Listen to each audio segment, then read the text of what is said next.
Lider, pośrednictwo ubezpieczeniowe, najlepsza ochrona od Beniamina. Polecam. Elektromobilność wspiera Evston, najlepsze urządzenia do ładowania. Kod rabatowy znajdziesz w opisie. Elektromobilność wspiera Greenway. Zapraszam na odcinek. Cześć, witam. Dzisiaj Zakopane test, ale start z trochę nietypowego miejsca. Natomiast parametry takie same. 100 km i prawie 700 metrów w dół. Taką trasę dzisiaj zrobimy. Ale po pierwsze to musimy się przywitać z Kamilem, który dzisiaj przywiózł do nas takie nietypowe auto. Tam na 12 widać Kasprowy, teraz się tak troszeczkę przymgliło, a my idziemy do Słoneczka, bo tam w cieniu, gdzie się auto ładuje, to jest naprawdę zimno. Powiedz mi, Kamilu, pierwszy raz jesteś małym cichym, jak Ci się tu podoba? No fajnie, chyba jest wyżej niż w Zakopanem, nie? Bo tak jak Tu mniej więcej mamy tą wysokość, co przy Ładowarty, czyli ta górna część Zakopanego, jak przy rondzie. Ale w Zakopanem takich pięknych domów chyba nie ma, co? No nie, zdecydowanie. Jest tutaj bardziej kameralnie, no i chyba jeżeli chodzi o odpoczynek, to zdecydowanie bardziej przyjazne miejsce.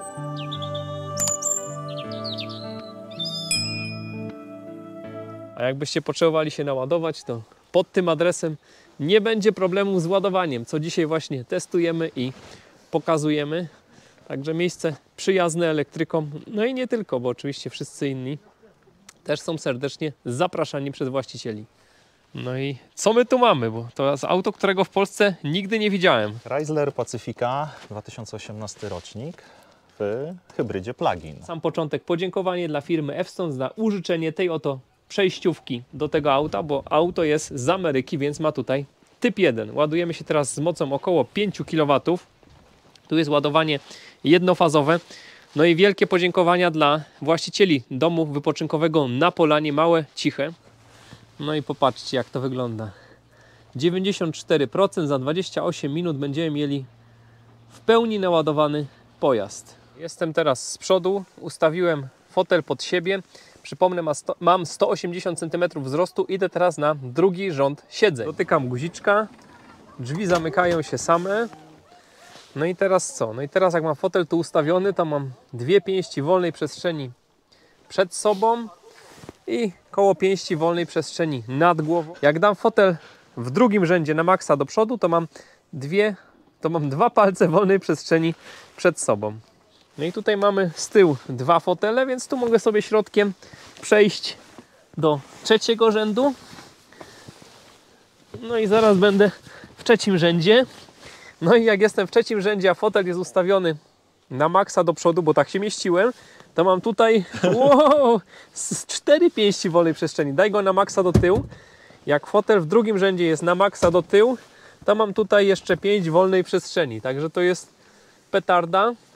No i nad głową też jeszcze pięść wolnej przestrzeni. Mamy miejsce na 3 osoby z tyłu, natomiast z racji takiej, że wiozłem większy bagaż w postaci sanek, to jedno z siedzeń sobie po prostu położyłem. Dzięki temu uzyskuje się dosyć fajne. Czyli tu jest 6-osobowy samochód? 7-osobowy. Więc mamy 2 osoby z przodu, 2 w środkowym rzędzie i 3 osoby z tyłu. Aha, czyli tutaj 3 mogą być z tyłu. Dobra, rozumiem. A tutaj mamy środkiem takie przejście. A teraz jest złożony jeden fotel. No i mamy po prostu większy bagażnik. No dobra, a ten fotel tu się jakoś przesuwa? Już nie, ten już jest na stałe. Kanapa ostatnia jest tylko i wyłącznie, możemy ją schować w podłogę, jeżeli chcemy. Dobra, to teraz idziemy do bagażnika, spróbujemy pomierzyć ten bagażnik. A, co tu fajnego widzę? Widzę tu gniazdko 230 V, tak? Tak naprawdę 110 V, bo jest też wersja amerykańska i z takiej racji, że korzystam z Chromecastów, no to zasilacze nasze w Europie, w Polsce również korzystają z różnego woltażu od 110 do 230, więc jedyne co zrobiłem, to przejściówkę z wersji na Stany na wersję europejską. Standardowy przedłużacz 3-gniazdkowy, który jest ukryty w tym momencie pod siedzeniem pasażera. No i dają zasilanie właśnie póki co dla Chromecastów. Docelowo może nawet dla jakiegoś PlayStation. No bo tutaj mamy co? Tu mamy całą inforozrywkę, foteliki. Tu ekrany są, tak? Tak, wybrudzony, wypalcowany przez mojego syna. Mój syn siedzi tutaj akurat, moja córka z drugiej strony. Każdy z nich ma oddzielny ekranik, więc każdy z nich może oglądać swoje bajki czy filmy. Kurczę. Ameryka. Ameryka. Teraz mamy wersję taką w zasadzie to 2, 4, 5-osobową. W tym momencie 6, ale można tutaj wyciągnąć fotel z bagażnika. Tak, więc jak widzicie, fotele trzeciego rzędu chowają się w 100% w podłogę, zyskujemy wtedy praktycznie płaską przestrzeń. Bardzo prosto można to rozłożyć. Właściwie jednym ruchem, 2 ruchami. I już mamy tutaj z tyłu kanapę na 3 osoby. Tym sposobem auto staje się 7-osobowe. Od podłogi do góry mamy 120 cm ponad. Także tutaj na wysokość to taki pigmej by się zmieścił. Teraz tutaj od tego progu do fotelu na tej wysokości mamy 58 cm. W tym miejscu na szerokość mamy jakieś 125 cm. 600 litrów, 700 litrów, ale patrząc, że jest 120 na 120 na 60 cm, to wychodzi 860 litrów. Czyli to może rzeczywiście te 900, o których... Znaczy mówimy o przestrzeni do dachu. Do samej dachu, ale jak to jest, no bo tutaj nie mamy rolety, tak jak na przykład mamy w standardowych kombiakach, prawda? No ale to jest petarda, 7-osobowe auto i bagażnik wielkości, no niechby miał 600 litrów, to i tak jest... petarda, możemy jeszcze nie? złożyć i zobaczyć, jak to będzie wyglądało rzeczywiście w momencie. Jak się składa te fotele? Najpierw tamtą jedyneczką, to mamy czyli nawet tutaj ciągniemy raz. Tak, i dwójeczkę ciągniemy do siebie. I dwójeczkę ciągniemy do siebie. I zjeżdża. Zjeżdża, chowa się. Zobaczmy, ile jest teraz. Tutaj do tego fotela w drugim rzędzie mamy jakieś 1,5 metra, a do fotela przedniego spróbujemy tam wjechać. Jakbyśmy chcieli się przespać, wyciągnęli wszystkie fotele, no to tutaj mamy prawie 2,5 metra. Ten bagażnik miał tutaj ponad 120 cm. Zazwyczaj auta mają około metra, a tutaj mamy 120 cm. A tutaj mamy jeszcze taka szafka, większa jak u mnie w łazience, z 20 cm głębokości. No tutaj jeszcze jest kilkadziesiąt litrów albo więcej. Nie no, petarda. A zgadnij, co jest w tym, pod tą obudową na dole. Tutaj? Co to może być? Akumulator. Zgadza się.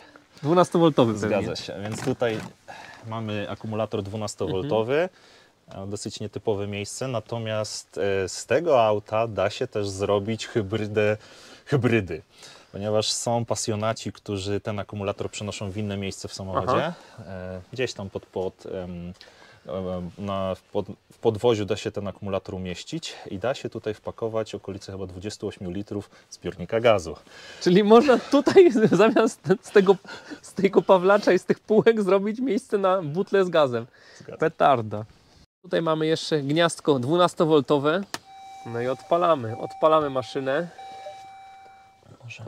Po polsku do nas się odzywa? Tak. Tutaj... Jakim cudem? Jak to zrobiłeś? Ja tego nie zrobiłem. Wykorzystałem do tego kolegów, którzy są też na grupie Chryslera Pacyfiki. No i koledzy z Warszawy spolszczyli mi interfejs. Cały interfejs Uconnecta jest spolszczony, natomiast jakby to, co mamy przed sobą za kierownicą, nie jest spolszczone. Póki co jeszcze takiego patentu nikt nie wymyślił. Dobra, i teraz co? Próbujemy się grzać. Auto się ładuje z gniazdka. Tak. I jak widzicie... On ma jakieś grzałki? Jakieś chyba musi mieć. Wiesz co, w tym momencie mamy włączoną klimatyzację, no i sama sprężarka nie jest tutaj na pasku, jest elektryczna, więc no jeden z trybów, możemy mieć podgląd i wtedy widzimy, ile w tym momencie auto konsumuje. Nie ma tu niestety pompy ciepła, w związku z tym ta konsumpcja jest dużo wyższa niż jeżeli byłaby pompa ciepła. Po jakimś czasie oczywiście to się unormuje i też w okolicach 2-3 kW będzie przy grzaniu ten samochód. Czyli on teraz co, 6 kW bierze na grzanie nas, tak? Tak. To będziemy się tak ładować w nieskończoność. Ale dobrze, podgrzewajmy się, dyskutujemy, tu rozmawiamy, ja poznaję samochód, to czemu by się nie grzać? Po co by marznąć? Jeśli nie zużywa się nam teraz paliwo, tylko co najwyżej słońce z tej fotowoltaiki, którą tam widzicie, nie widzicie przed nami. Musicie uwierzyć na słowo, jest na tym dachu na 12. No to korzystamy z tego. Z interesujących rzeczy jest to klimatyzacja 3-strefowa, więc jakby mamy 2 strefy z przodu, trzecia na tył i trzeci rząd zaraz nad siedzeniami drugiego rzędu ma swój wyświetlacz, więc moja córka na co dzień może sobie tam regulować, tak? Oczywiście z naszego interfejsu możemy jej to zablokować, w tym momencie mamy zsynchronizowaną, możemy na przykład to wyłączyć i w tym momencie drugi, trzeci rząd w ogóle nie są grzane, tylko i wyłącznie sam przód. No tutaj jest kubatura, nagrzać to. Zgadza się, jeżeli weźmiemy pod uwagę przestrzeń za drugim rzędem i są to nawet okolice 4 metrów sześciennych. Więc To jechaliśmy dostawczakiem, miał 3 metry sześcienne. pamiętam i jakby pierwsze o czym pomyślałem wtedy to, no, że rzeczywiście dostawczak 3, a tutaj samochód osobowy 4, okolice 4. No ale to mówimy o pojeździe, który no, w Ameryce funkcjonuje i tam nie jest jakimś dużym pojazdem. Ja go tak nie zapamiętałem, ale na polskie warunki to jest kosmos, nie? No, zgadza się. No to jest chyba, jeżeli chodzi o... Dalej jest to kategoria minivanów. Trudno nazwać to minivanem, ale no chyba wspólnie z Toyotą Sienną, z Kią Carnival to są tak naprawdę 3 ultimatywne minivany, bo raczej większych już nie ma. Dobra, tak tu. Po pierwsze to widzę lusterko, żeby zobaczyć, co robią dzieci. To jest takie dodatkowe lusterko, a tu to lusterko ma jeszcze jakieś funkcje. Co tutaj mamy? Ma funkcje, które nie są wykorzystywane u nas w Europie, ponieważ no, są to funkcje bezpośrednio od dostawcy systemu Uconnect. To się nazywa, z tego co pamiętam, jak to się nazywało? Mamy tutaj opcję Assist, natomiast no, jakby to nie działa u nas w Europie, więc tego nie wykorzystamy. Sam samochód ma też opcję Wi-Fi, ma opcję eSIM, natomiast to wszystko, do tego wszystkiego no, musi to aktywować Chrysler, więc z racji takiej, że dystrybucji nie ma w Europie, no to nie jesteśmy w stanie z tego wszystkiego w pełni skorzystać. To się tutaj fajnie trzyma, to zdecydowanie po amerykańsku. W Ameryce się dużo pije. Mamy 2 miejsca tutaj, 2 tu, gdzie no, trzymam jakiś tam zapach. Dodatkowo w drzwiach masz miejsce też na dosyć dużą butelkę. I drugi rząd może skorzystać albo właśnie z tych 2, albo też w drzwiach są dedykowane miejsca. Jeszcze tam kolejne w drzwiach mamy. Tak, na kubeczki. No, to ile maksymalnie Ci udało się wbić kilowatogodzin, powiedzmy, w tego Chryslera? Tutaj mamy ogniwa litowo-jonowe LG Hema, 16 kWh. Wchodzi standardowo okolice 11, 11,5, 12. Dzisiaj, o dziwo, byłem w stanie ponad 13 kWh wpakować na stacji Tauronu, więc jakby to jest póki co mój rekord. Standardowo ten Czyli samochód... 13, no ale trzeba liczyć jakieś 10% na straty na ładowanie, no bo tam zawsze jest z AC na DC musimy przetworzyć. Jasne. Czyli można liczyć, że tutaj mamy takie no 11 gdzieś kilowatogodzin dzisiaj dostępne, żeby do Krakowa dojechać. Tak, no to ambitny pomysł, no ale ambitny. zobaczymy. Jestem bardzo ciekawy. Auto też zostawia dosyć sporo sobie tych kilowatogodzin, no, z racji takiej, żeby rzeczywiście zawsze mieć tę pełną moc, bo no, mamy tutaj sprzęgnięty silnik, 2 silniki elektryczne oraz ten spalinową V6. No i żeby mieć zawsze tą pełną moc, no to zostawia sobie te 3-4 kWh, żeby jednak zawsze tą moc wygenerować w razie potrzeby. No i ruszamy. Tutaj mamy kamerkę cofania. Takim autobusem to nie lada wyzwanie. Zegary przekasowane, silnik spalinowy nie pracuje, on pokazuje nam 50 litrów na 100 km. Ciekawy algorytm, ciekawy. Lecimy na Kraków. Silnik paliwa prawie pełny, zasięg samochodu to prawie 600 km, z czego na paliwie 547. Tak nam teraz pokazuje. No i tutaj mamy podgrzewane fotele, coś co powinno być w każdym elektryku, no i jak widać w pluginie też. Jedziemy na D, a jak chcemy mieć mocniejszą rekuperację, to możemy tutaj przestawić na L. No i przemierzamy małe, ciche i tu na bieżąco mogę sobie patrzeć, co się dzieje, ile prądu zużywamy lub ile prądu odzyskujemy. Pamiętajcie, jak chcecie daleko dojechać, to nie odzyskujcie energii, jeździcie tak, żeby nie odzyskiwać. A jak to przystało na autobus, są też porządne rączki, żeby się trzymać. Ewentualnie mogą pomagać w wysiadaniu i wsiadaniu. Pierwsze wrażenia po pierwszych kilometrach. No kawał autobusu. Ja tu nie czuję się jak jechał osobówką, tylko raczej jakimś takim większym pojazdem. Amerykańskie zawieszenie ładnie nas tutaj izoluje od tego, co się dzieje na drodze. W zasadzie to płyniemy. No i popatrzcie, tutaj taka dziurawa droga i poza tym, że słychać minimalnie jakieś tutaj elementy wyposażenia, to na fotelu tego w ogóle nie czuć. Kamilu, skąd taki pomysł na Chryslera, skąd taki pomysł na plugina? Czemu nie elektryk? Może to za dużo pytań naraz, ale jak to się zaczęło? O elektryku nadal myślę, natomiast no jakby Wydaje mi się, że po tych kilku miesiącach mojego doświadczenia z hybrydą plug-in cierpię na chorobę zwaną anxiety, dokładnie, więc jakby pod tym względem mam ten komfort, że zawsze ten silnik spalinowy może się uruchomić. Jeżeli chodzi o samego Chryslera Pacyfikę, to pierwszy raz ten model zauważyłem z 2 lata temu. Był to model, bo mamy tę samą wersję jakby benzynową. I z takiej racji, że moja żona prowadzi hodowlę psów, samojedów i berneńczyków, tych psów trochę mamy, no zawsze jednak jeżeli chodzi o samochód, no to szukałem czegoś, co będzie trochę większe, umożliwiało przewiezienie 3-4 nawet psów, no i tak, żeby trochę tego miejsca było. Czyli niech zgadnę, masz fotowoltaikę, chcesz jeździć za darmo, ale nie chcesz za bardzo się martwić o zasięg. Zgadza się. Czyli taki był tutaj Twój wybór. Powiedz mi, to auto, z tego co rozmawialiśmy, sprowadziłeś z Ameryki po prostu, tak? Skorzystałem z usług importera, wylicytowaliśmy samochód w okolicy września, przypłynęło do nas w listopadzie.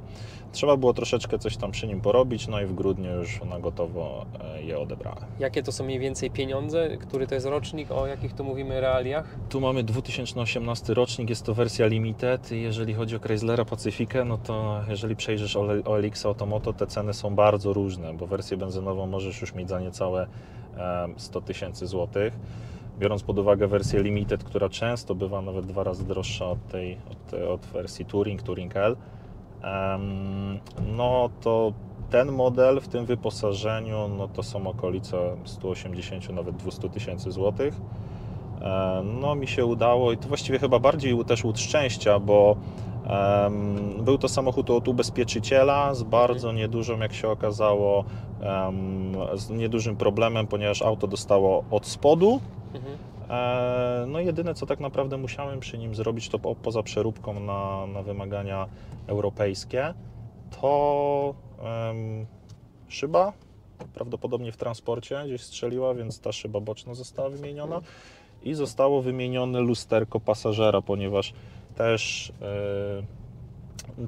no, było uszkodzone, więc tak naprawdę te 2 elementy to były elementy podstawowe, wymiana standardowa płynów i na gotowo jeszcze. Czyli pi razy drzwi, reasumując, ile Ci to auto wyszło tak finalnie? No, jak to szacujesz? Myślę, że okolice 160 000 złotych. I to jest 2018 rok. I przypomnijmy, silnik jaki tu jest? 3,6 litra, 3605. Ile to ma mocy mniej więcej? Jakie to parametry? Pamiętasz, jak to wygląda? Sama wersja benzynowa ma 286 koni, z tego co pamiętam. Tutaj silnik pracuje w cyklu Atkinsona, więc jest troszkę słabszy, ale sumaryczna moc silników elektrycznych i spalinowych to jest chyba 268, jakieś tak się to szacuje. Co ciekawe, Chrysler też nie poddaje momentu obrotowego w hybrydzie, bo też jakby no nie dodają się te momenty obrotowe z wersji, znaczy ze spalinówki i z elektryka, więc tak naprawdę no jest to też okolica jakichś 300 Nm. Pewnie ponad 300. I jaki to ma 0-100? Jak tam podają czasy? Wersja benzynowa na pewno mniej niż 8 sekund, chyba 7,5, 7,6. Wersja hybrydowa delikatnie słabiej. Trzeba wziąć pod uwagę, że to jest 300 kg więcej niż w benzynówce. Myślę, że okolice 8 sekund. Coś takiego. Czyli mamy kawał wielkiego auta, które nie najgorzej jeździ. Da się go ładować z fotowoltaiki i pojechać w długą trasę bez martwienia się o ładowarki. Tak, ten zasięg tutaj, jak właśnie mamy naładowany samochód i zatankowany do pełna, no to myślę, że okolice 700 km. Jaki tu jest bak? Jakie zużycia Ci tu mniej więcej wychodzą? 55 litrów, no w zależności właśnie od tego, jak długą trasę jedziemy. No tutaj zrobiłem trasę 400 ponad kilometrów do Zakopanego, no i tam spalanie było 8,5, 8,6. Coś takiego. Tutaj jak nie zapomnę, to dam przebitkę. Tak. Więc wydaje mi się, że na te gabaryty, bo samochód waży niecałe 2300 kg, no to spalanie jest jak najbardziej w porządku. No i mamy tu auto, które nie wiem, no jest mojego wzrostu mniej więcej, czyli 1,80 m, do tego ponad 5 metrów, jeśli chodzi o długość. Szerokie jest też niesamowicie, bo jak widzicie tutaj mam pierwszy raz kłopot, jak tu wykadrować, bo za daleko od siebie siedzimy, nie? Tak. No jest tutaj po amerykańsku, zdecydowanie. No i przyjemna jazda. No póki co jedyne co słyszę to opony jedynie, nie? Tak chyba poza tym to żadnych dźwięków tutaj nie ma. Jeżeli nam się nie załączy silnik spalinowy, no bo właśnie nie mamy tutaj dedykowanych trybów, to raczej będzie jedyny dźwięk, który będziemy słyszeć. No ciekawy jestem, dokąd dojedziemy bez tego silnika, a powiedz mi on jakoś bo tu nie mamy żadnej kontroli nad tym, kiedy, co i jak. A powiedz, jak mu depniesz podłogę, to co, zawsze załączysz spalinowy, tak? Masz, tak, po lewej stronie na dashboardzie mamy analogową wskazówkę, która do 50% tej mocy pozostawi go w trybie tym elektrycznym, jeżeli mamy wystarczająco baterii. Natomiast powyżej 50 to rzeczywiście włącza się wtedy spalinówka i razem te silniki dają wtedy pełny moment obrotowy. Tak, na co dzień jeździsz na prądzie, no ale czasem ten silnik spalinowy, słyszysz, że nie masz takiego jakiegoś już objawu, że Ci nie pasuje ten silnik spalinowy?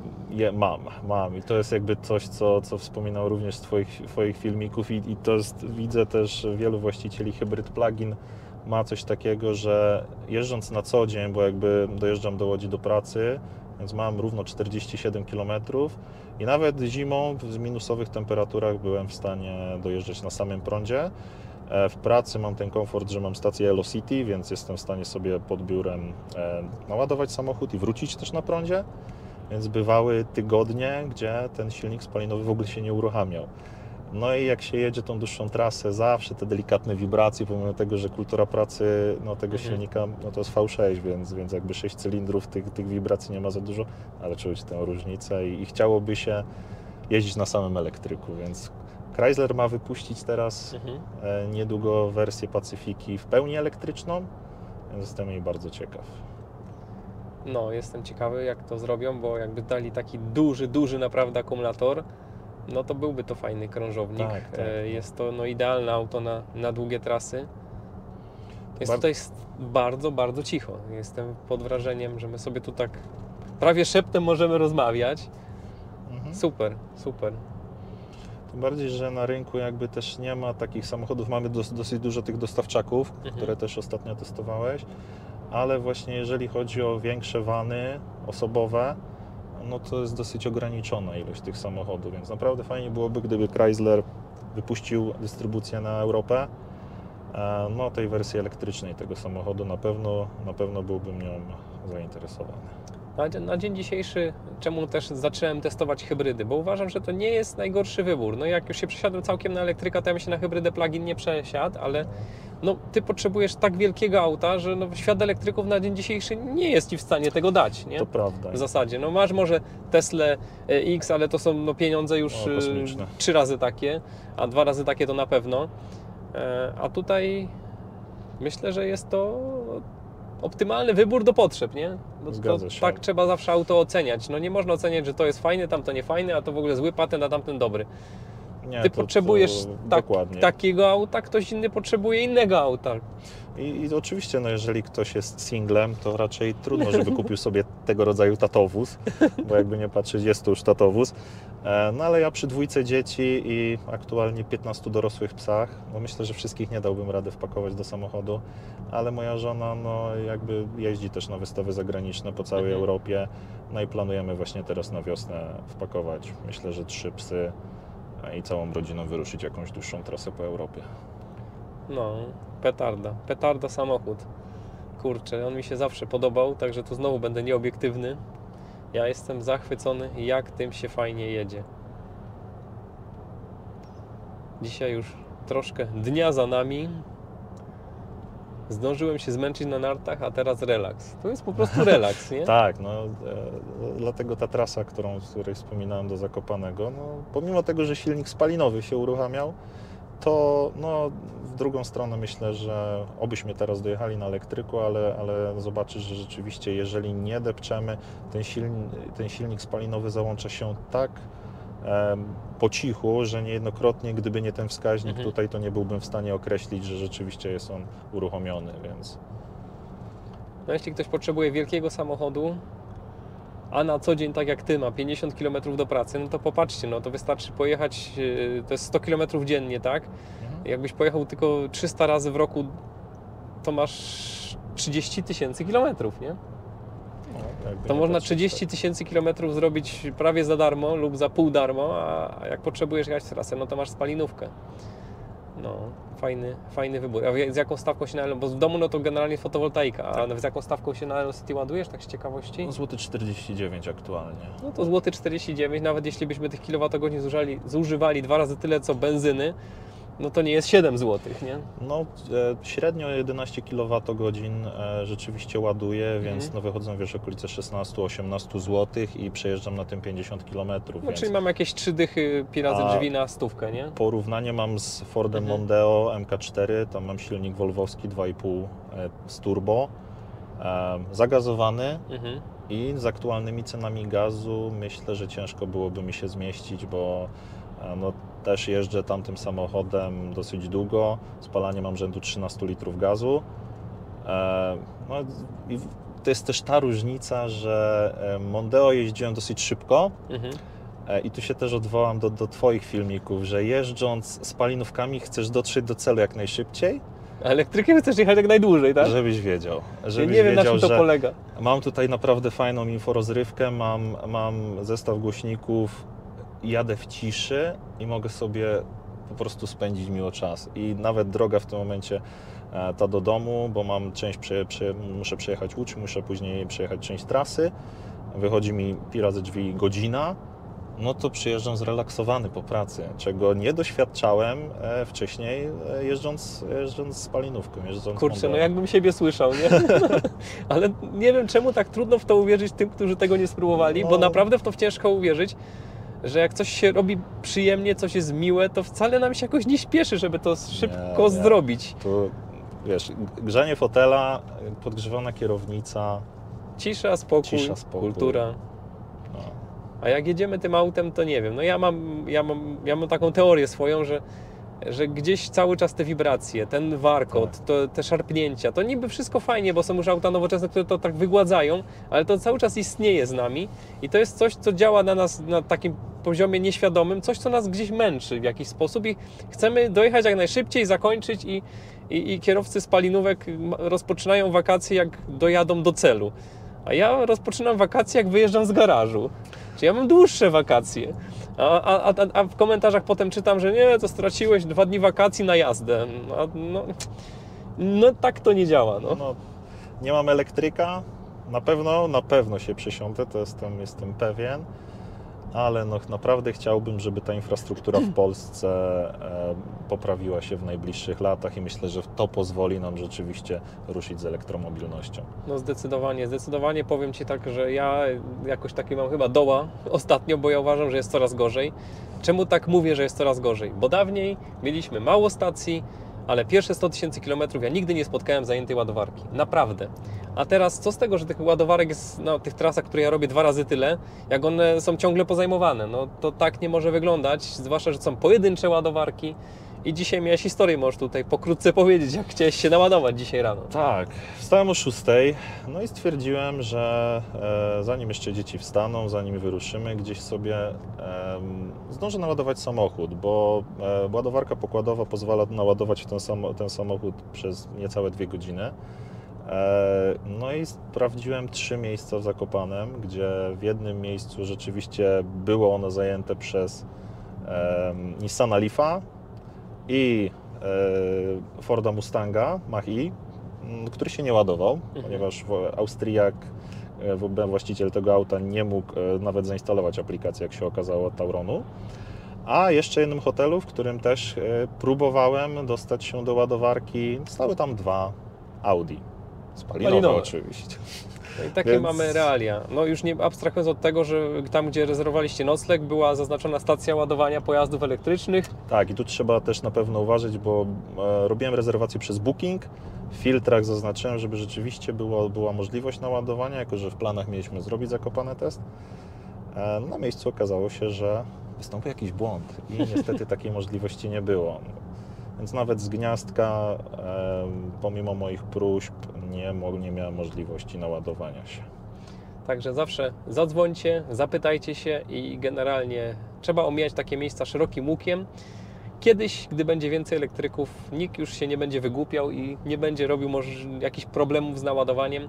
Tym bardziej dziękujemy dzisiaj gospodarzom domu wypoczynkowego na Polanie w Małym Cichym. Tu oczywiście podlinkuję, bo u nich nie było żadnego problemu się naładować. Ja się u nich wiele lat już ładuję i wielu gości się tam naładowało. I no, takie miejsce trzeba promować i pokazywać, a to będę robił, bo no, prąd jest wszędzie i tylko troszkę dobrej woli trzeba, nie? No tak to wygląda. A my wjeżdżamy do nowego targu ze stanem akumulatora 83%. Niestety z żadnego zużycia tutaj nie mamy kilowatogodzin. Auto nam cały czas zawiesiło się teraz na 2 litrach na 100 km.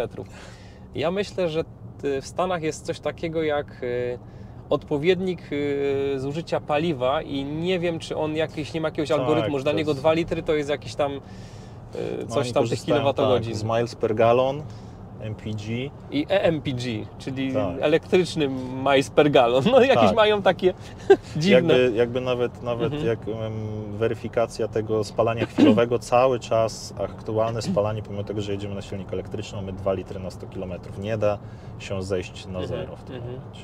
No jakiś to jest ciekawy algorytm, jak ktoś tutaj ma jakieś doświadczenie większe, to niech oczywiście da znać w komentarzach, jaki to jest algorytm, bo my nie doszliśmy jeszcze, o co to chodzi. Nie.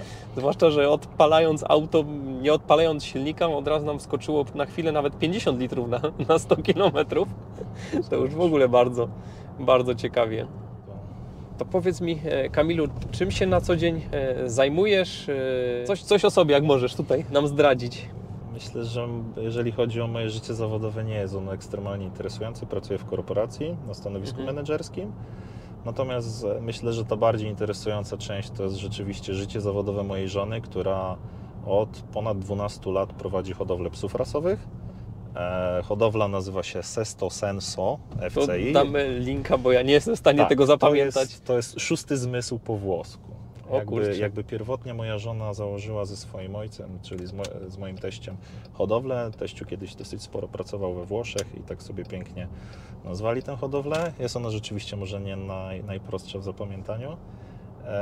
No ale moja żona ma bardzo bogate doświadczenie. Jakby byliśmy jedną, myślę, z 10 hodowli samojedów w Polsce. No w tym momencie mamy 15 dorosłych psów. Dlatego też ten właśnie samochód, ta decyzja, żeby kupić coś większego. No i na co dzień jakby właśnie zajmuje się moja żona psami. Więc mamy samojedy i Bernejczyki. Tak, żeby ktoś potrzebował psa, to pamiętajcie, do żony Kamila trzeba się udać. Tak. A my co? My przejeżdżamy pod nowymi wiaduktami, które będą kiedyś obwodnicą nowego targu prawdopodobnie. Nawet tu jeden kolega pracuje na budowie. Podobno ta obwodnica ma być niedługo otwarta, ale jak ktoś ma jakieś pewne informacje, to dajcie znać. Co jeszcze miałem Cię wypytać? To jak to typowo ładujesz? Masz jakieś w domu gniazdko siłowe, czy jak to ładujesz?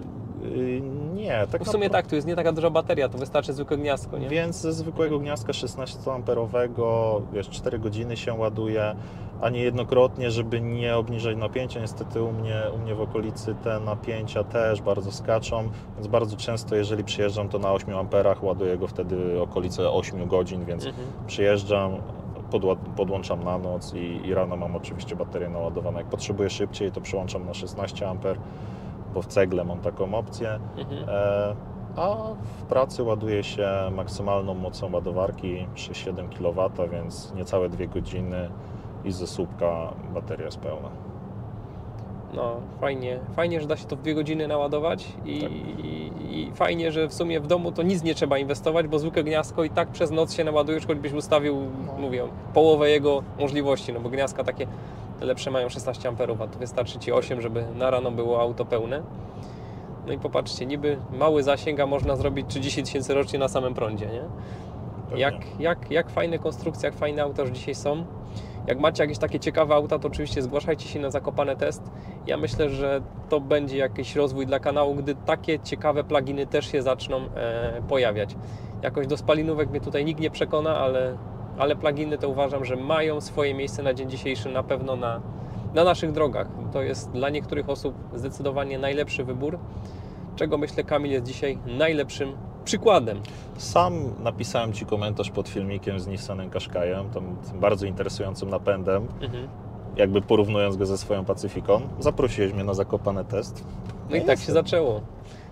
Bierzcie przykład z Kamila, no bo seria Zakopane testów to powstaje nie tylko dzięki mojej pracy i temu, że ja spędzam tu swój czas, ale dzięki Wam, dzięki widzom, dzięki Kamilowi i ludziom, którym się chce, którzy chcą pokazać swoje samochody. No ktoś inny ma okazję zobaczyć, jak takie auto sprawdza się w realu, jak wygląda. No staram się tutaj pokazać w ciągu tych kilku godzin jak najwięcej informacji o tych samochodach. Jak macie jakieś pytania albo macie jakieś pomysły, żeby coś jeszcze dołączyć do tych Zakopane testów, do tej serii, no to oczywiście będę bardzo wdzięczny za wszelkie komentarze. Nie wiem, Kamilu, chcesz coś jeszcze od siebie dodać, tak dla ogółu to... Jeżeli chodzi o zainteresowanie tym konkretnym modelem i myślę, że hybrydą bardziej niż wersją benzynową, to zachęcam też, podlinkujemy tutaj do grupy Chryslera Pacyfiki na Facebooku. Bardzo fajny pomysł. Tak, też myślę, że pochwalę się tam z kolegami, koleżankami z grupy, no, gdzie grupa jest bardzo, bardzo przyjazna i rzeczywiście bardzo dbamy o to, żeby była przyjazna atmosfera, zero hejtu. Sam praktycznie rok szukałem konkretnej Pacyfiki, zanim ta się pojawiła rzeczywiście na aukcji w Ameryce i bardzo dużo wiedzy stamtąd wyniosłem. Zachęcam. Warto czerpać wiedzę z takich miejsc, no bo gdzie dowiemy się prawdy. No. Marketing zazwyczaj jest fajny, ale prawdy dowiemy się od użytkowników. Takie jest moje zdanie i stąd staram się, żeby jak najwięcej użytkowników było na Zakopane testach. Taki korek i po co by to się męczyć? Wystarczy aktywny tempomat i będziemy się wieść. Aktywny tempomat działa tutaj rzeczywiście od prędkości 0 i do prędkości 0, więc samochód jest w stanie sam ruszyć i sam zahamować. Jest dosyć duża różnica na przykład względem Toyoty Sienny, czyli bezpośredniego konkurenta Pacyfiki, gdzie tam tylko od 30 km wzwyż ten tempomat działa. Nie jest to, wydaje mi się, bezpieczne. Nie, no to, że tu jest od zera, to jest super, ale statystyka z Nowego Targu, prawie 25 km, oczywiście 0 km na silniku spalinowym, chociaż zużycie dalej 2 litry, 35 minut czas jazdy. No i teraz tak, prąd z baterii idzie tutaj do silnika elektrycznego i ten silnik elektryczny napędza koła, ale mówię, że to są 2 silniki, tak? Jak to jest zrobione? Tak, no i jeden z silników odpowiada głównie za rekuperację, czyli odzyskiwanie tej energii, natomiast razem sprzężone one są w stanie dać tę pełną moc. Ciekawe, czemu jak już 2 silniki, to nie dali na drugą oś, no tak jakoś pewnie im było prościej. No to jest też jeden z minusów jakby samego konceptu. Co ciekawe, jeżeli będziesz chciał, możemy zajrzeć pod maskę, ponieważ ten samochód posiada 3 zbiorniki na płyn chłodzący. O, tak to wymyślili, tak, każdy osobno. Żeby jakby jeszcze bardziej skomplikować. No, Chrysler popłynął tutaj zdecydowanie. No i przemierzamy sobie kolejne bezszelestne kilometry i zapomniałem o przyczepę Cię zapytać. Mam wbite w dowód nawet, ponieważ jakby samego haka nie mam zamontowanego, natomiast cały osprzęt pod hak jest. Sam samochód waży niecałe 2300 kg, dopuszczalna masa całkowita są okolice 2850, a przyczepę z hamulcem do 1600 kg nawet mogę tutaj Czyli doczepić. tu taką poważną przyczepkę można pociągnąć, a to w elektrykach i w pluginach nie jest takie oczywiste, więc jeśli zamierzacie kupić tego typu samochód, to warto to zawsze sprawdzić. A wracając do kosztów, nie zapytałem Cię jeszcze standardowego pytania. Ile ubezpieczenie tego samochodu kosztowało? No dość sporo. Czy lepiej nie pytać? Dość sporo. Moja żona, myślę, będzie też to oglądała, ale no, z Amcarami, czyli z samochodami ściągniętymi ze Stanów jest dosyć trudno, jeżeli chodzi o te ubezpieczenia i są one statystycznie droższe niż odpowiedniki europejskie. Więc no trochę kosztowało to ubezpieczenie. Trochę kosztowało. To pamiętaj, w przyszłym roku zadzwoń miesiąc wcześniej do Beniamina, bo Beniamin potrafi tak fajne różne zniżki specjalne powymyślać, że może będzie lepiej i będziemy mogli za rok się spotkać i będziesz mógł powiedzieć, ile kosztowało. Na razie, żeby nie denerwować żony, nie będziemy zdradzać tej tajemnicy. Natomiast no, cenna wiedza, że jeśli mamy auto z Ameryki, to trzeba się liczyć z tym, że może być droższe jego ubezpieczenie. Powiedz mi, kiedy zacząłeś temat z prądem, a w zasadzie z fotowoltaiką, bo chyba to był pierwszy Twój Tak naprawdę to zacząłem od roweru elektrycznego. O, to tak jak ja. No, swój pierwszy rower zbudowałem, teraz będzie chyba 4 lata. Tak, do tej pory mam w sumie go, natomiast przerobiłem go z powrotem na analogowego, żeby móc podróżować z córką. Tak, więc to był rower, gdzie wpakowałem 2-kilowatowy silnik i baterię też 2-kilowatogodzinną, więc bardzo fajnie się tym jeździło. I jakoś chwilę później rzeczywiście zdecydowałem się na fotowoltaikę. Posiadam 2 instalacje, w sumie prawie 10 kW w piku. No i tak naprawdę w tym tygodniu kolejne panele mi przyszły, bo fotowoltaiki nigdy za dużo, więc 6,5 kW w bifacjalach. No ale dzięki takim ludziom jak ty, no to jest szansa, że znowu ktoś to zobaczy, ktoś się nad tym zastanowi, ktoś pomyśli, że w sumie mam tam jakieś oszczędności, może by trochę fotowoltaiki, może by plugina i może by nie wydawać te kilkadziesiąt tysięcy rocznie na paliwo, no bo no, gdybyś chciał jeździć tak dużym autem spalinowym i w skali roku, no to się robią już dziesiątki tysięcy złotych czasem, nie? Jeśli ktoś sporo jeździ oczywiście. No jakby jeżeli chodzi o ten samochód, to nie rozważałem w ogóle wersji benzynowej, bo rzeczywiście zależało mi na tym, żeby na co dzień jeździć praktycznie za darmo w większości przypadków, no poza tym ładowaniem, które mam w pracy, ale per saldo też mi to wychodzi dużo taniej niż gdybym miał tankować. No i to jest przyjemne, że jeżdżąc na stację tym samochodem odwiedzam stację raz w miesiącu tak naprawdę w tym momencie. I finalnie 6% udało się odzyskać zjeżdżając do hubówki. Ale ja mam do Ciebie pytanie z gatunku takich, które chyba będzie moim standardowym pytaniem. Jak kierowca plugina, dzisiaj nie elektryka, tylko plugina się ogrzewa? Bo zazwyczaj to też nie jest standardowy pomysł na ogrzewanie domu. Tak, dopiero tak naprawdę też jeżdżąc tym samochodem i no, samochód nie ma pompy ciepła akurat ten, więc widać jaką dużą część energii trzeba zużytkować na wytworzenie ciepła. W domu póki co moim dalej głównym źródłem energii ciepła w zimie jest piec na ekogroszek. Planowałem wymianę w zeszłym roku na pompę ciepła. Natomiast z racji tego, że dom jest dosyć stary, no ta pompa ciepła musiałaby być dosyć dużej mocy. Nie mam podłogówki też, mam grzejniki, więc pompa ciepła wysokotemperaturowa. Jak sobie to przeliczyłem, to rzeczywiście na ten moment przy tej fotowoltaice, którą mam, nie opłacałoby się zbytnio. Natomiast to, w co zainwestowałem, to klimatyzatory, czyli de facto też pompy ciepła, powietrze. Póki co mam 4. Jak to się sprawdza? Super. Do praktycznie połowy listopada grzane było tylko i wyłącznie klimatyzatorami. 3 splity plus 1 taki przenośny, który w lato sobie do mojego biura montuję, na zimę wędruje do sypialni. No i właśnie jeżeli chodzi o aktualnie posiadaną przeze mnie fotowoltaikę, to zdecydowanie wystarczały te klimatyzatory. No później, jeżeli już mamy do czynienia z temperaturami poniżej -5, no to ten defrost dosyć często się włącza i ta efektywność jest dużo niższa. Ale w takich okresach przejściowych wydaje mi się, że klimatyzatory to jest najlepsze, najbardziej efektywne źródło ciepła, no i bardzo szybko przede wszystkim można nagrzać takie pomieszczenie. Więc z racji tego, że korzystam z Home Assistanta, wszystko mam sprzężone, czujniki temperatur w każdym pokoju po 1, po 2, wszystko włącza się samo, wyłącza się samo, tak żeby tej energii zużywać też jak najmniej na koniec. No, a tak, no jeśli tu jesteś w stanie na klimatyzatorach szybko zmienić temperaturę, tak nikogo nie ma, no to niekoniecznie musisz też grzać, nie? No dokładnie, więc też na grzejnikach mam na Zigbee pozakładane głowice, które też oczywiście mogę wysterować i są zaprogramowane, że w zależności od pory dnia ta temperatura też jest różna.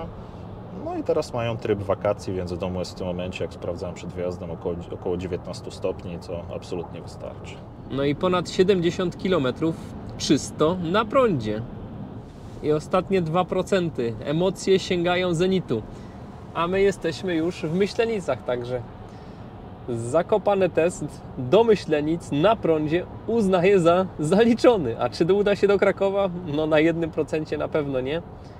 Ale i tak dzisiejszy zasięg jadąc w dół Pacyfiki to już 74 km. Mamy Jest zero i właśnie się odpalił spalinowy. Widzimy ten ciemno-niebieski, delikatny pasek. Ale i tak... Ale w ogóle nie słychać, że się odpalił, tak szczerze mówiąc. Gdybyś mi nie powiedział, No jak widzisz teraz w tym momencie 18 kW dalej idzie z baterii, a 15 z silnika spalinowego. No tak, bo podjeżdżamy pod górkę, no to już tutaj, o teraz nawet 35 kW i ładuje baterię. Tak. I tak jakby delikatnie było słychać silnik spalinowy, przez chwilę było.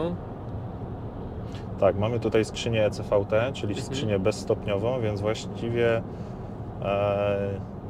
jeżeli silnik jest na niskich obrotach, to rzeczywiście go nie słychać.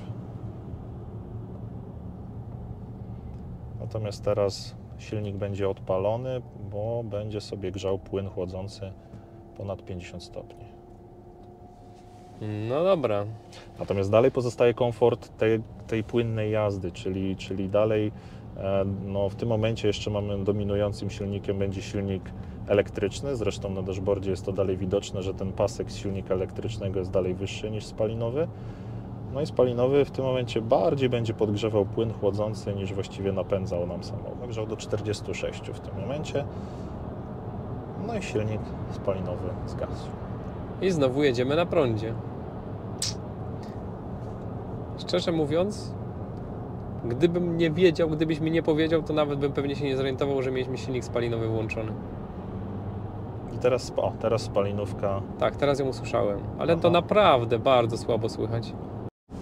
I taka moja obserwacja, jak jedziemy po płaskim lub w dół, no to oczywiście, że na elektryku, a jak pod górę, jak teraz, to na silniku spalinowym. I wtedy ten silnik spalinowy wchodzi troszkę na obroty i podładowuje nam baterię, czyli on jak już chodzi, to bierze się dziarsko do roboty. Nie dość, że pcha auto, to jeszcze wpycha coś do baterii. No tak to. No i spalanie chwilowe to nawet 17-18 litrów jadąc pod górę. Teraz znowu ładuje, teraz znowu się wspomaga. Kombinuje jak może. Jeżeli odpuścimy gaz i nie wykorzystujemy tego momentu obrotowego, no to wpakowuje to wszystko od razu do baterii, więc kwestia rzeczywiście przepływu energii, no Chrysler wydaje mi się, że akurat w tym przypadku zrobił naprawdę dobrą robotę.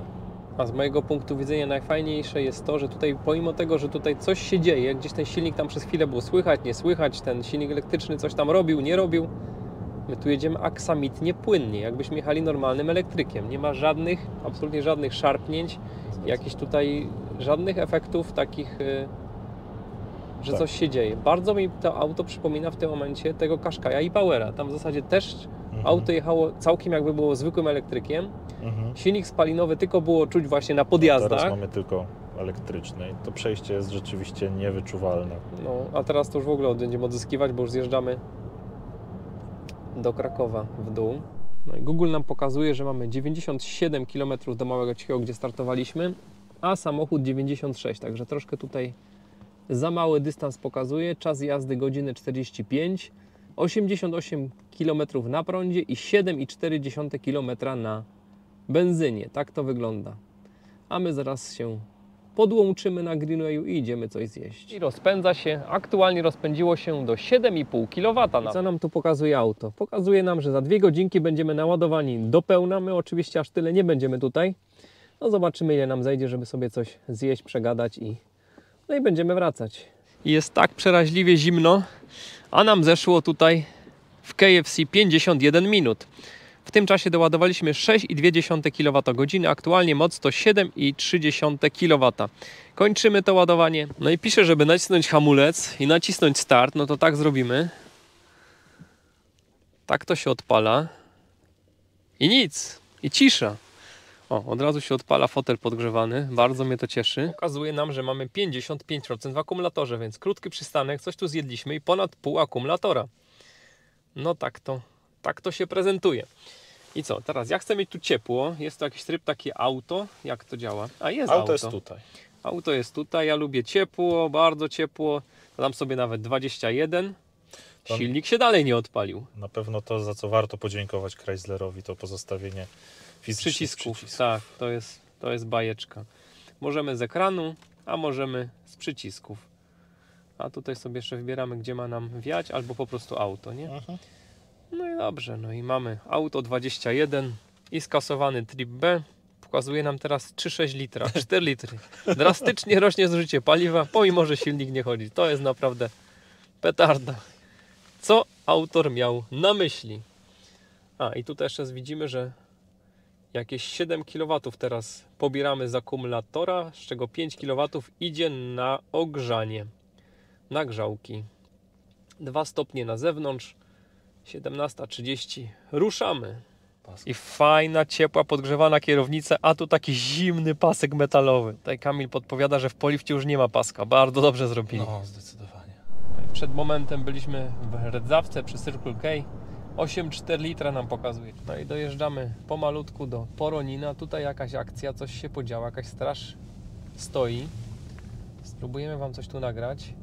Przejechane mamy 87 km, 39 na prądzie, czy 48 prawie na benzynie. No i patrzmy, co to się tam dzieje z tamtej strony.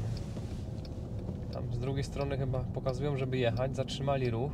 Tu jakaś straż stoi. Chyba się coś wylało na asfalt i czyszczą asfalt. Jakaś ropa. To jest strasznie niebezpieczne, bo jest wtedy ślisko i prawdopodobnie dlatego mieliśmy tutaj taką akcję w Poroninie. I co? Krótkie podsumowanie, bo dojeżdżamy, za chwilę się zrobi całkiem ciemno, bo nie będzie lamp. Nie wiem, jak to przekazać. Zawsze mam kłopot z przekazywaniem emocji, to takich pozytywnych emocji. Puściliśmy sobie tu Travisa, znaczy Kamil mi puścił. Ja poczułem się jak za dawnych, dobrych, młodych lat, gdy jeździłem takimi krążownikami po Kanadzie i po Stanach. No i to jest coś nie do opisania, jak się jedzie fajnie takim krążownikiem. To jest taki typowy amerykański krążownik, ale o dziwo, nie najgorzej się to prowadzi. Po serpentynach całkiem to fajnie jedzie. Układ kierowniczy może nie jest jakiś zbytnio precyzyjny, ale pasuje do ogólnego komfortu tego samochodu. Trzeba się może troszkę więcej nakręcić, ale z drugiej strony mamy tutaj stosunkowo nieduży promień skrętu, więc naprawdę manewrowanie tym autem to bajka.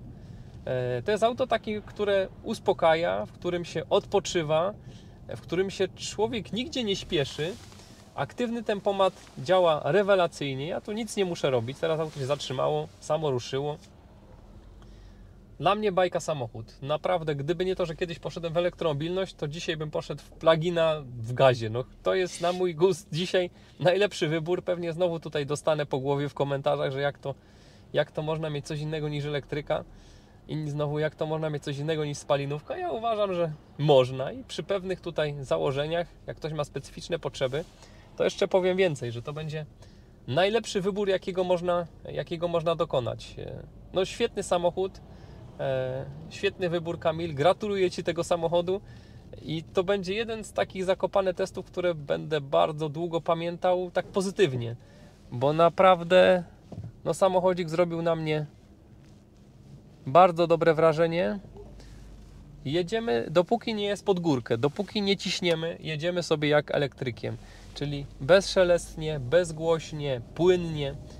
Potem, gdy silnik spalinowy się uruchomi, gdy się bateria skończy lub gdy jest jakoś pod górkę, no to dalej jedziemy bardzo płynnie, nie jedziemy już bezgłośnie, ale dalej jedziemy bardzo płynnie. Nie ma tu żadnych szarpnięć, jest tutaj bezstopniowa skrzynia. Ten silnik elektryczny ma tutaj około 100 koni mechanicznych, tam jak sprawdzimy to napiszę powyżej, ale zdecydowanie daje radę, zdecydowanie sobie radzi z tym samochodem. Można dynamicznie ruszyć, gdzieś tam ruszaliśmy spod świateł, no to byliśmy praktycznie pierwsi spod świateł, jadąc tylko na silniku elektrycznym, więc pomimo tak dużej masy, tak dużego tutaj samochodu, daje radę jechać na samym prądzie. Jeśli ktoś tak jak Kamil ma niecałe 50 km do pracy, w pracy może się naładować, no to jest rewelacja, to jest taka ulga, gdy nie trzeba co kilka dni jeździć na stację. Wpinanie wtyczki do kontaktu to jest naprawdę miła, przyjemna czynność w porównaniu z tym, że trzeba pojechać na stację, zatankować, zapłacić. Wpinanie wtyczki to jest level wyżej. Polecam pod rozwagę taki samochód. Jak ktoś będzie miał okazję się przejechać, to zdecydowanie warto. Zdecydowanie warto próbować takich różnych ciekawych rozwiązań, bo no, mało mamy takich samochodów, które potrafią uspokajać kierowcę. W elektrykach jest to dużo częściej spotykane niż w autach spalinowych. W spalinówkach mi się to nigdy nie udało tego zaznać osobiście. Natomiast tutaj w tym pluginie dzisiaj też znowu zaznałem takiego spokoju, takiego ukojenia. Tam gdzieś oni się wyprzedzają na tej drodze, szaleją, coś się tam dzieje. Ja sobie tu jadę, płynę, słucham muzyki, cieszę się z tego, że kilometry mijają. Rewelacja, petarda, polecam. No i popatrzcie, jaki znak czasów. Sanki na kółkach. No i dotarliśmy, DW na Polanie. Godzinę 32 jechaliśmy, 95,6 km nam pokazuje, czyli troszeczkę za mało. I co? 43 km na prądzie ponad i 52 km na benzynie. Tak ten komputerek nam pokazuje. Zużycie 8,2. W baku nie mieliśmy pełno. Zrobiliśmy 200 km i mamy jeszcze prawie 3/4. Zasięg jeszcze 450 km. No to tej benzyny za wiele nie mogliśmy zużyć, bo tu zresztą bak nie jest za duży. Jak zawsze bardzo dziękuję wszystkim za uwagę. Dziękuję patronom za wsparcie i do zobaczenia. Cześć. Cześć, przyjeżdżajcie na Zakopane Test. Dzięki serdeczne, trzymajcie się. Zapraszam.